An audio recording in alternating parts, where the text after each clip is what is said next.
When Sony unveiled the PS4 and introduced Driveclub, thoughts were mixed on whether MotorStorm developer Evolution Studios could deliver a more realistic racer that stands out among the competition. Promises of a free version and its conspicuous removal from the console's launch lineup only fueled the skepticism.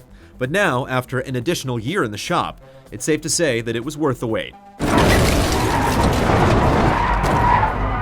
In some ways, Driveclub keeps things simple. Cars are generally quite grippy, and braking zones have been shortened to ensure you don't run into walls quite as much. Aside from choosing between an automatic or manual transmission, there aren't really any deep options to turn off things like traction control or tune your car.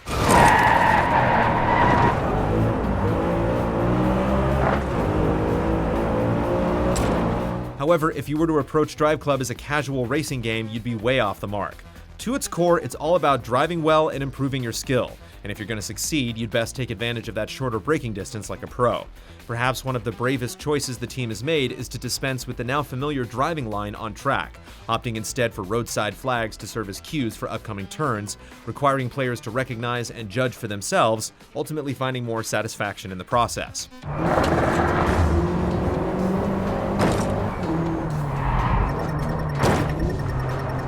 Driving well earns you fame, a fancy word for XP.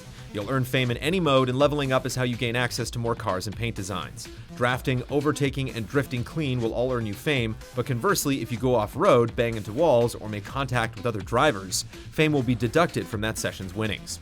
Plus, if you get too aggressive, cutting corners or slamming into other cars at high speed, you'll have to endure temporary speed limiters as a penalty. Along the way, courses are also populated with random mini-challenges called face-offs, testing your ability against other players and giving you extra fame if you succeed. Much of the excitement that comes from Driveclub is owed to its wide array of impeccably designed courses, constantly challenging you to dig deep and get the most out of your car through tight turns and changes in elevation. There are 55 completely new tracks, or in the mid-30s if you don't count reversals, taking you to varied locations such as Chile, Norway, and India. The landscapes are gorgeous and inviting, but don't try to go off and explore, or you'll run into some awkward invisible walls, which aren't such a cardinal sin in a game that's about staying focused on the road. While nice graphics and elements like 3D volumetric clouds might seem superfluous, they actually do make an impact, keeping tracks feeling fresh and new in different conditions as the sun glares off your windshield, or you speed into the darkness, terrified as lights from the approaching car behind you brighten your dash ever more. You may even fail to recognize a course you've driven over a dozen times at a different time of day. Driveclub accentuates its lighting changes by speeding up the time of day up to 60 times faster in some cases, allowing you to start a race in pitch black and end it at dawn. Of course, don't forget about the club part of the game's title. As soon as you can, you should join or start a 6-player club to work together with other players.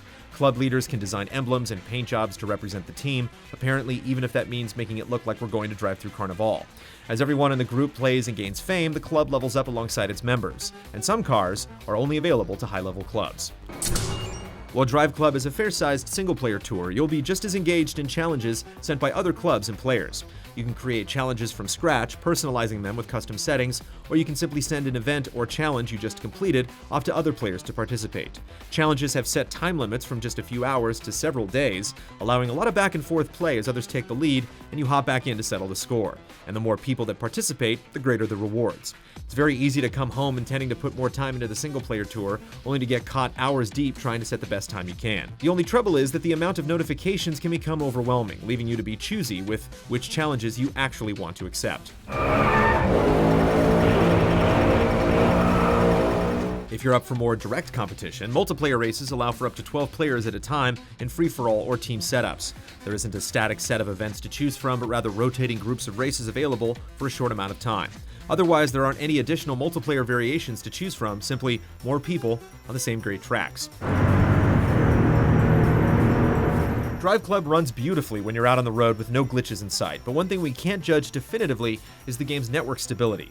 We spent a lot of time online over the past week, but with servers being regularly worked on in the lead up to the big day, we've encountered a number of intermittent issues with its ambitious social connectivity.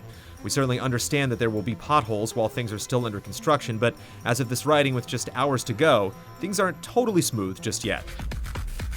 Though it's not unusual for games to add more features at a later date, Driveclub has some conspicuous absences at launch. Rain and snow are of course major additions that we can't wait to get our hands on, but we are surprised to see that somewhat standard fare like photos and replays aren't in the game yet. The oddest of them all is the car list, which is a tight group of about 50 vehicles from small hatchbacks to Ferraris to track toys like the BAC Mono, all of which are European cars.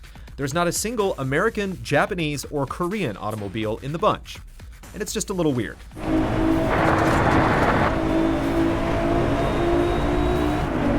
However, while it's not as broad in scope as some of its contemporaries, we aren't finding ourselves getting bored of Driveclub. On the contrary, the more time we invest, the more we just want to keep playing. Driveclub is a focused, thrilling racer for players looking to push themselves and compete in all new territory, working up a sweat as its captivating sights and sounds fill your senses.